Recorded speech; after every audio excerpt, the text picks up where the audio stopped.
Assalamualaikum warahmatullahi wabarakatuh. Bismillahi walhamdulillah. Wassalatu wassalamu ala rasulillah. Sayyidina Muhammad ibn Abdillah. Wa ala alihi wa ashabi wa mawalah. Wa la hawla wa la quwwata illa billah amma ba'd. Pemirsa, kaum muslimin yang dirahmati Allah Subhanahu wa taala dimanapun berada, alhamdulillahi rabbil alamin. Sore menjelang buka ini, atas karunia rahmat nikmat Allah Subhanahu wa taala, kita diberikan kesehatan zahiran wa batinan, sehingga masih diberikan kekuatan menjalankan puasa Ramadan. Alhamdulillah, nanti bisa kita sempurnakan dengan sunnah-sunnahnya. Amin ya rabbal alamin. Allahumma sholli wa sallim wa barik ala sayyidina Muhammad wa ala ali sayyidina Muhammad. Semoga selalu tercurahkan pada baginda Nabiullah Muhammad sallallahu alaihi wasallam dengan penuh harap semoga kita mendapat syafaatnya di dunia maupun di akhirat. Amin ya rabbal alamin.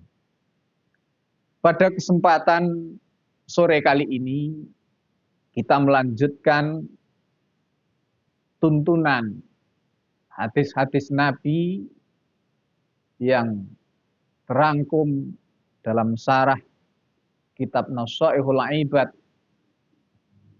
Kemarin kita bersama mencoba mengambil nasihat tentang bagaimana mensikapi hidup keagamaan kita dan bagaimana kita mensikapi kehidupan dunia atas nasihat Rasulullah Muhammad sallallahu alaihi wasallam melalui hadis yang diriwayatkan oleh Imam Tirmidzi.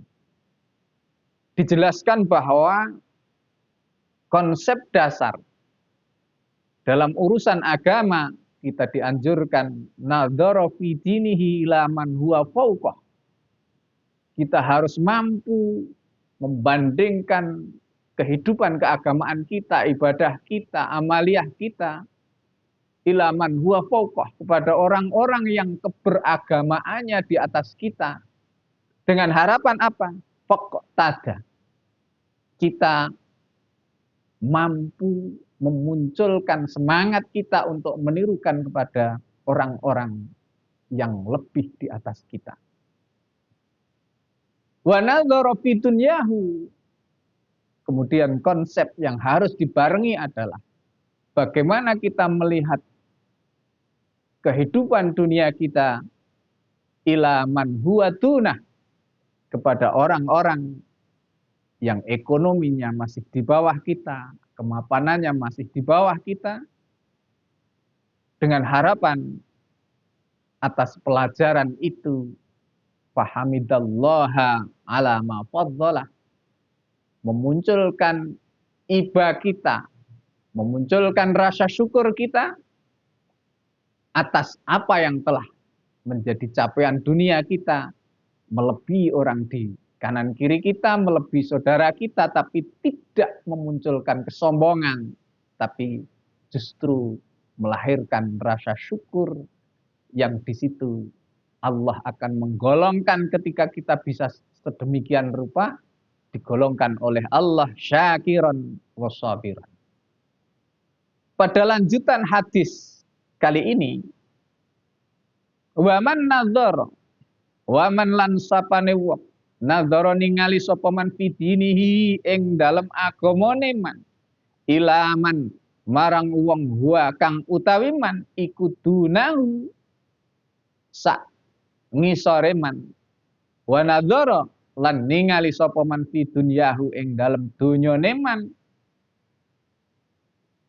ilaman marang wong huwa kang utawi man iku fauqahu sak dure man nadzara fa asifa ala ma fatahu, fa asifa mongko susah sapa man alama ing ngatasé barang fatahu pot apa ma ing man lam yaktub, mongko Allah ora bakal nulis hu ing man, lam yaktub mongko ora bakal nulis hu ing man sapa Allah ora ditulis syakiron ing golongane wong kang syukur, wala sabiron lan ora golongane wong kang sabar.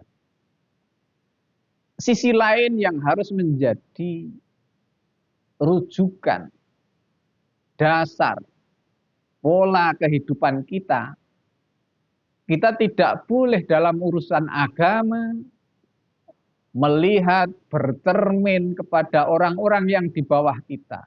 Orang-orang yang masih rendah kualitas agamanya, semangatnya lebih rendah dibanding kita. Misalnya, dalam urusan sedekah, kita melihat kanan kiri kita tidak kelihatan dalam jadwal takjil di masjid lingkungan kita misalnya. Karena si A tidak ada, kita tidak perlu malu tidak ikut menjaburi misalnya. Kita melihat misalnya dalam urusan sholat jamaah di masjid, karena kesibukan kita melihat, ada masyarakat, ada orang yang tidak sibuk saja tidak jamaah,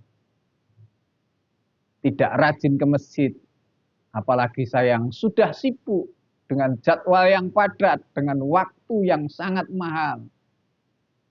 Kiranya saya nggak perlu lagi ikut kegiatan masjid, ikut kegiatan keagamaan lainnya di masyarakat. Ini sebuah cermin yang salah jika kita tempatkan untuk urusan keagamaan. Kita melihat posisi orang-orang yang masih di bawah kita. Karena hal demikian justru akan melahirkan rasa puas diri kita, malas kita, merasa dalam posisi aman dengan perbandingan yang salah. Pun demikian dengan urusan duniawiyah. Kita tidak boleh bercermin kepada orang-orang yang jauh di atas kita. Kepada orang-orang yang kemapanan ekonominya sudah tinggi, fasilitas ekonominya sudah tercukupi, sudah memiliki mobil mewah, rumah mewah, fasilitas yang tercukupi. Kemudian kita sebagai hamba Allah yang dalam takdir kehidupannya yang tidak sama, kita selalu melihat ke atas secara duniawiyah, disitulah akan memunculkan lahirnya hawa nafsu kita, hubud dunia kita, sehingga menjauhkan rasa syukur atas apa yang diberikan oleh Allah Subhanahu wa taala kepada kita. Disinilah kita harus pandai-pandai di mana hal yang harus kita banding-bandingkan dengan orang lain, di mana hal perbandingan itu yang tepat sehingga mampu memunculkan ghirah, semangat keagamaan kita, dan mampu memuaskan duniawiyah kita secara proporsional. Karena ingat, bahwa takdir kehidupan di antara kita tidak sama yang telah ditetapkan oleh Allah Subhanahu wa taala. Bahkan dengan saudara sekandung pun takdir kehidupan kita tidak bisa dibanding-bandingkan, tidak pernah akan sama. Karena Allah telah memberikan ketetapan kehidupan duniawiyah ini dalam porsi ketentuan hidup masing-masing. Kaum muslimin, pemirsa dimanapun yang berada. Oleh karenanya, dari pelajaran hadis ini, di era kehidupan yang sangat modern, yang serba memanjakan kepentingan duniawiyah kita yang sangat mungkin keinginan kita dituruti, keinginan kita dilayani, tentu ajaran agama, kaidah-kaidah, norma-norma, suri tauladan yang diberikan oleh Nabiullah Muhammad SAW tentunya masih sangat relevan.